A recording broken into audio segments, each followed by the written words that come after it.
What's poppin', fam? Welcome, ladies and gentlemen, boys and girls, to another episode of Honda Street Garage. And today we're going to be doing ECU tuning on this B20 Vtec Integra, and we're going to be doing a couple pulls.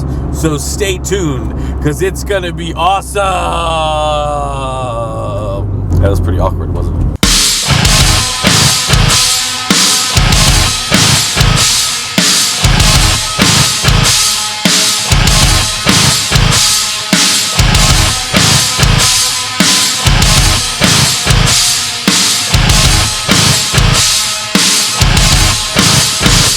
Alright, so it's time to quote-unquote tune the B20 Vtec. I don't know if you would exactly call this tuning because we're not on a dyno, but this is definitely something that's going to be generally safe to do. So here I'm using a program called EPROM, which you can download for free, but it only works on PCs. It doesn't work for Mac. And I have here a, I don't know if you can see it, chip burner. It's moh.net, burn one. This one's a little old, but you can find newer ones. Anyway, so the program is free. The chip burner I probably spent about $100 on a couple years ago, and I have a blank chip in it. I'm going to use a GSR basemap. Here it has low cam ignition, high cam ignition, low cam fuel, high cam fuel, and we can adjust that however we want. But if you're not too familiar with really what to do here, you can leave most of this alone. And we're just going to go to options right now and set some of the options. We're going to disable the knock sensor, and we're going to leave all the rest of them there because I pretty much have everything hooked up. I'm going to go to plugins, enhancements, add extra features, click next. Now this is going to give us two-step, as everybody calls it. I'm going to leave the launch control at 3700. We're going to put the rev limiter at, we're going to push it a little bit. We're going to say 8400. Even though people are out there screaming, the rod bolts, the rod bolts. Full throttle shift, I'm going to put that at the same RPM. With this program, full throttle shift is basically the rev limiter. So it will ignore the rev limiter, basically. Shift light, we're definitely going to put at, say, 8,000. We're going to leave VTEC at 4,800 and the AIBs at 57. I'm using a P28 ECU that's been chipped and socketed, basically. So you can see there's no chip right there. The chip's over here in the burner. So technically this is referred to as socketed. I've added the AIB components to the ECU, so it should run AIBs, obviously, because we're using a GSR application. What I'm going to do is see how this program runs. Click File, Save As. We're going to say High Comp B20 V1. So that will let us know that this file is the first one that we're burning down. So we're going to click save. Okay, so we're going to go up here and click burn. It's going to erase the chip.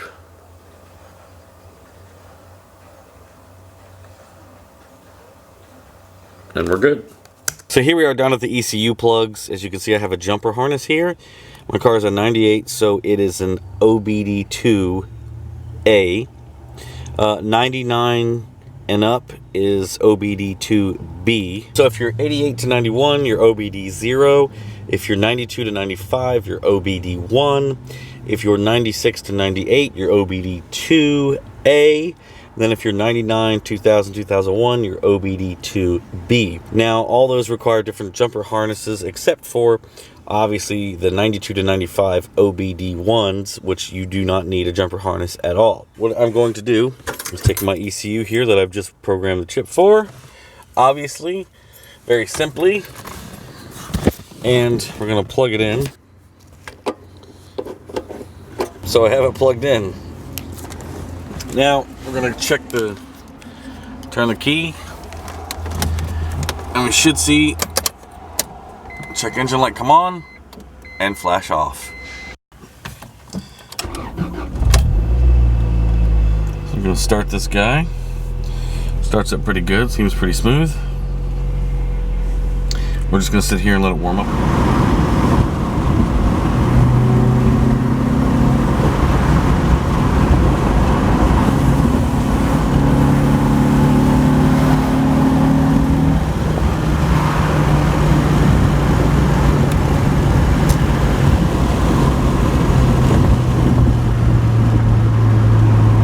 ahead and apologize right now for using this camera. Everyone hates it because the lens is effed up, and my other camera is, I don't have it.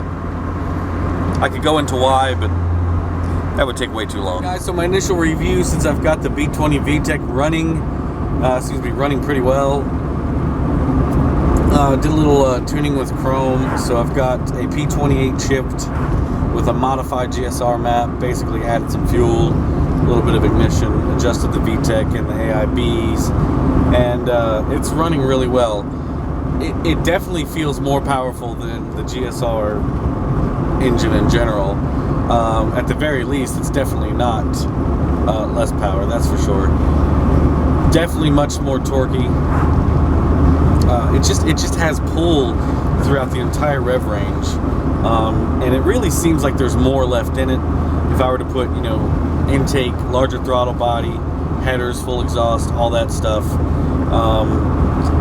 maybe even in the future cams, there's definitely a lot more life or power left in it that could be extracted. I mean, but for the most part, it's just a daily driver car, and I've run a couple people on the street, and it's definitely doing some work for sure.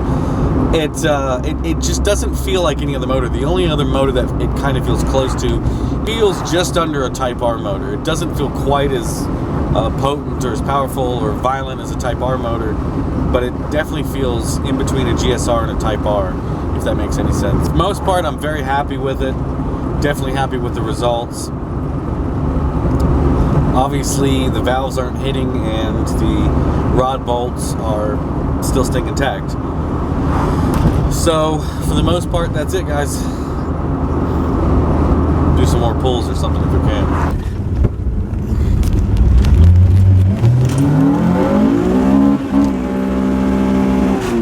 Oh, shit.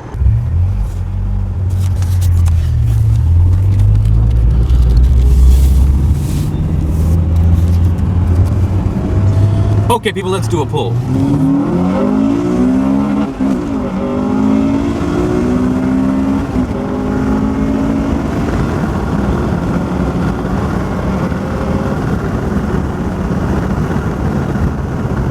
Okay, so we're gonna try to do a pull in like second gear so you can hear the VTEC kick on at about 44, and the AIBs, I've got them set around 56, I believe.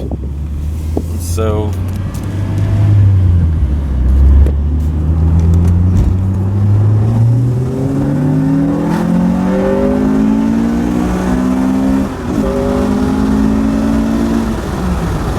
definitely a lot more pull than my B16, although the B16 was a different kind of motor. It just wanted to rev higher and higher, and the higher it got, the more power it made. But, you know, this is definitely a different kind of animal because of the displacement. It just pulls. I don't even know if it being on video does it justice.